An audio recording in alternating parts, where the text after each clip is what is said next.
বলো তো দেখি, পতাকায় মোদের কয়টি রং আছে?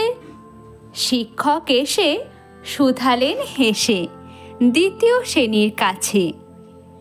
একসাথে মিলে সব ছেলে বলে চিৎকার করে জোরে, তিনটি বর্ণ রয়েছে রাঙানো জাতীয় পতাকা জুড়ে।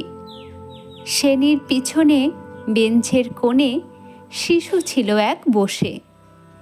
পতাকার মাঝে 5 রং আছে, বলল সে মৃদু ভাষে।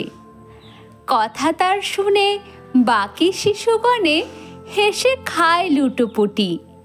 শিক্ষক রেগে বলেন হেঁকে, বোঝাও কি করে 5টি?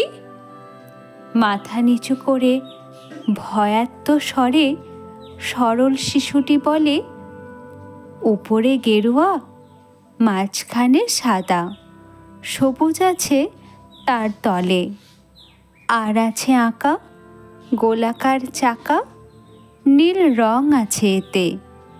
শিক্ষক বলে, এটিকে ধরলে তবু হচ্ছে 4টে। অবোধ শিশুটি বলল তখন, রং আছে আর এক, লাল লাল ছোপ, দাগ দেখা যায় ওই পতাকার মাঝে। বাবাকে যখন আনলে ওরা, কফিনের ঢাকা খুলে জড়ানো রয়েছে দেহখানা তার, পতাকা আর ফুলে। রক্তের দাগে ছিল লাল ছোপ ওই পতাকার মাঝে। এই নিয়ে মোট হলো 5টি। এবার তো ঠিক আছে? সরল শিশুটির জবাবখানি কাঁপিয়ে দিল বুক। অশ্রু এলো নয়ন ভরে, শুকনো হলো মুখ। আজও যারা দেশের জন্য করছে বলিদান, স্বাধীনতার শহীদ সম তাদের অমর প্রাণ। হয়েছে স্বাধীন, পেরিয়ে গেছে 70টি বছর।